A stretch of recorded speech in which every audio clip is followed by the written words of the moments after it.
Adam Christ from MyMMANews.com. I am being joined by Hany Siam. He is taking on Kevin Rhodes at Freedom 7. It's going down in just a couple days, September 17th at the beautiful and historic Grand Roosevelt Ballroom in Yonkers, New York. It is set to be a fantastic evening, and this bout will prove to be no different. It has fireworks written all over it, and I'm being joined by my man Hany right now. Like I said, he's taking on Kevin Rhodes. Hany, before we get into it, what's going on, brother? I appreciate you joining me. Appreciate it, man. Thanks for having me, Adam. Everything's going well. It's crunch time, but I'm glad to be here. Glad to be speaking to you, and I'm looking forward to meeting you and everybody else on September 17th. Absolutely, man. So you're taking on Kevin Rhodes straight out of Philadelphia. You're coming into Canada. You're coming from Canada, if I'm not mistaken. So how do you feel about the matchup? Just light talking, throwing some softballs right now. How do you feel about the matchup? I feel great about it, to be honest. It's Freedom Promotions hasn't. It's a new promotion, but within the span that it's been around, it's really caught a lot of headlines, even in Canada, where it's a completely different country. But you know, it's the momentum has been going. It's a show that a lot of people are talking about. So, when I first got offered the matchup, I was incredibly excited. I was ready to just get on the show, and then when Rami offered me Kevin Rhodes, I was excited because I don't know him personally, and I haven't necessarily seen him fight before, but the Muay Thai community is small, and so he's fought a couple of the guys that I've trained with before, and I'm familiar with him because he's in my weight class, so heard of him, and so when I saw that I'm fighting him, it was exciting. I don't want any easy fights. I want challenging opportunities to prove that I belong, and the top of the super featherweight weight class, and so to answer your question, I guess much more simply, I'm pumped about the matchup. I love it, man. So you saying that it's a small community, you know who's in your weight class. What do you know about Kevin, as far as a fighter? Do you go and look at tape of maybe some of his past fights, look into his social media, or do you let all your coaches do all of that homework for you to prepare a proper game plan? I give myself a base, so I don't necessarily obsess or fret over tape. I leave that to my coaches. It's good to understand, the basics. So I know that he's a taller southpaw. I understand that. I know that the weapons that he likes to use: elbows, knees, obviously a left kick.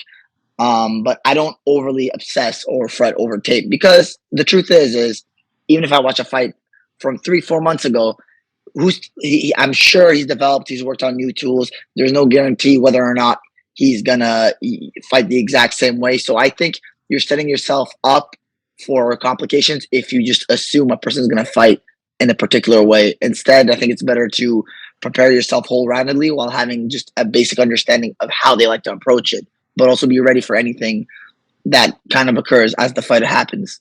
Absolutely.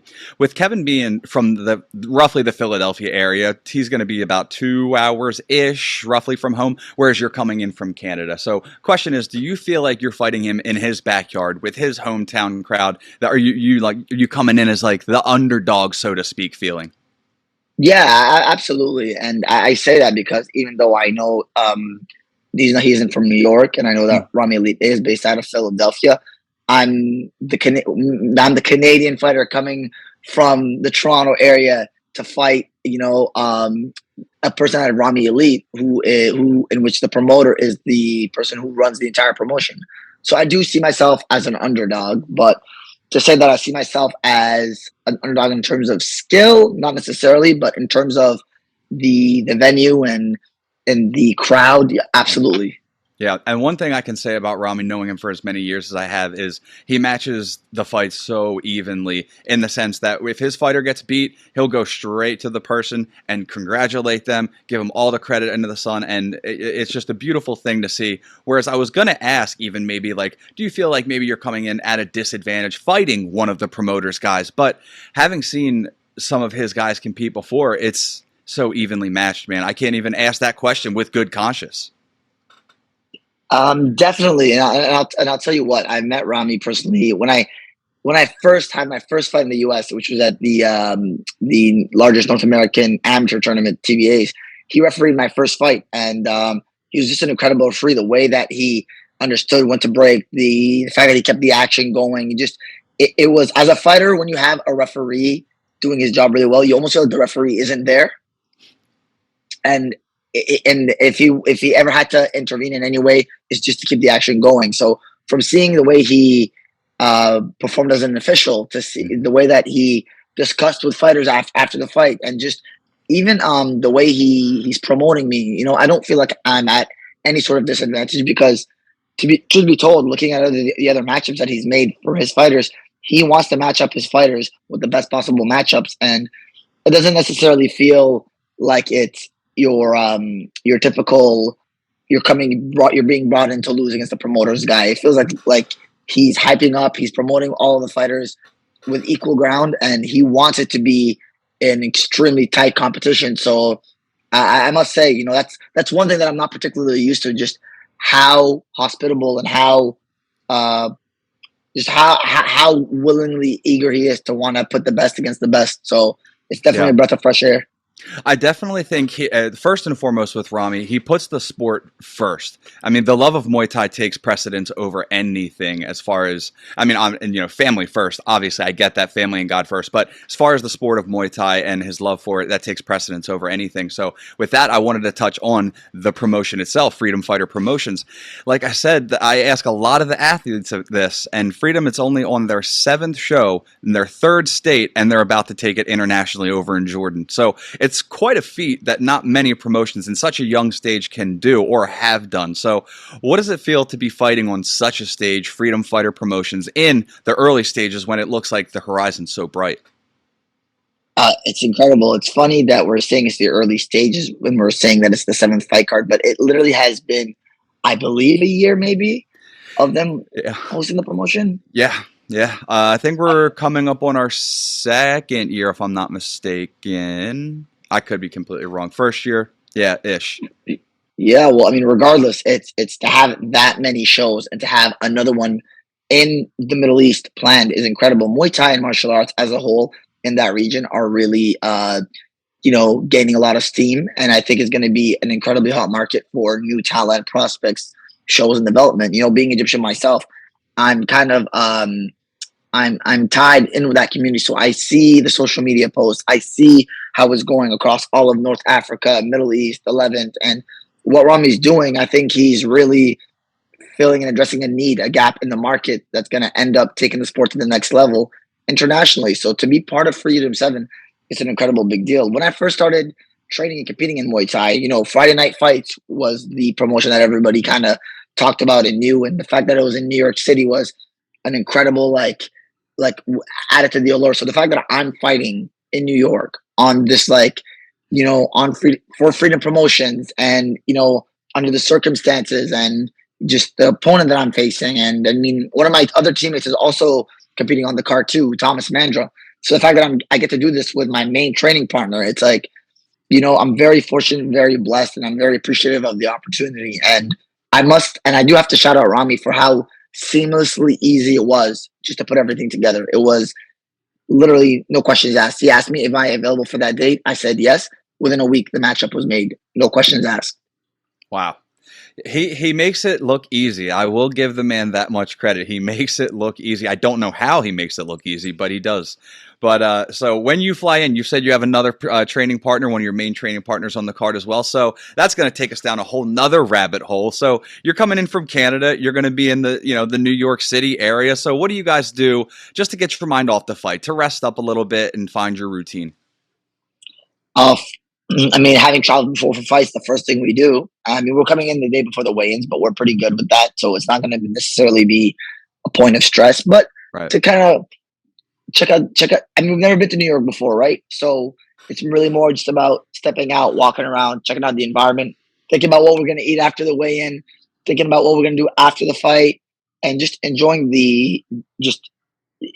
every single moment, every single process. I am one of the most meaningful feedback that I got from one of the older fighters when I first started pursuing this endeavor was, he said, enjoy every single moment, because being a fighter is such a short period of your life, and you want to make sure that you're not always looking too far ahead, that you forget to miss what's in front of you now.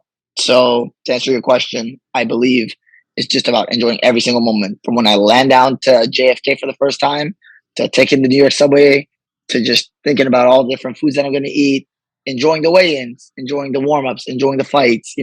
I don't necessarily have to take my mind off the fight. I mean, I think I'm pretty good with the mental aspect. I don't obsess over it as much. Everyone thinks about it, but I just enjoy every single moment. Yeah. How do you think the bout's going to play out from start to finish? It's a good question. Having seen a little bit of his fight tape, I think it's going to start off hot, and I think it's going to end off hot. Now, whether that's a decision or is going to end up with any sort of KO, TKO, regardless of the way that it ends, I think it's going to start off extremely hot, and that's how I like to fight. And it's exciting. I know it's going to be an exciting bout. One of my training partners that I have here also fought Kevin back in a couple years ago. His name is Brennan Bubba Picard, and yeah, like it's a small community, so you'd be surprised. Like people from years ago may have fought each other, and then years down the line in the pro ranks, you're fighting that same person. Right. Different fighter, amateur is different than pro. All of that is understood, but I think the fight's going to be a barn burner because that's how I like to bring it, and I don't expect any less from someone fighting out of Ramy Elite. So I know you left the avenues open. You're going to leave it. It's going to be a fire of a start, a fire of a finish. You said it could go to a decision. It could be a TKO, but I want to pick your brain. If you were to give a bold prediction, what do you think is going to happen? How do you think the fight ends? Or how do you think you get the victory? Let's say that. You mean by like the decision or like the style? However you want to play it. Do you think you win by elbows? Do you think you win by decision? Do you think head kick knockout? I mean, I'll leave the ballpark to it's your ball game, baby. Hey, again, I don't like making particular predictions, but right. Let's say I always like to finish. If I'm being honest, do you know what I mean? And especially like coming off of a last, I fought for a WBC title last. I feel like I need to really. I learned a lot from that fight that I need to kind of that I made the adjustments for. So I'm always looking for the finish. I can't tell you what round, but I'm always going to look for the finish. And if that doesn't come, then I want to make sure that I win clearly and dominantly. All right. Before I let you go, I want to leave the floor to you to shout out any social media you might have so the fans can keep up to speed with you and your future bouts. Thank your sponsors, whoever else you might have to thank or get off your chest. Floor's yours, brother. So my social media on Instagram is at Hany Taco. That's HANYTACO. I want to shout out Clinch Culture. I want to shout out Knockout Waves, which is a beauty supply brand for men. I also want to shout out my team, Ajax MMA, and Northern Striking, which is a Canadian Muay Thai digital media platform. I want to shout out my teammates, my training partners, my mom, my dad, my family for the opportunity. And lastly, but certainly not least, my two head coaches, Crew Alton Douglas and Crew Andrew Cummings. I've been with them from day one. They've brought me to this point. And I think it's important to really give credit and honor to people that have been with you since day one and that brought you to this point. So thank you to them.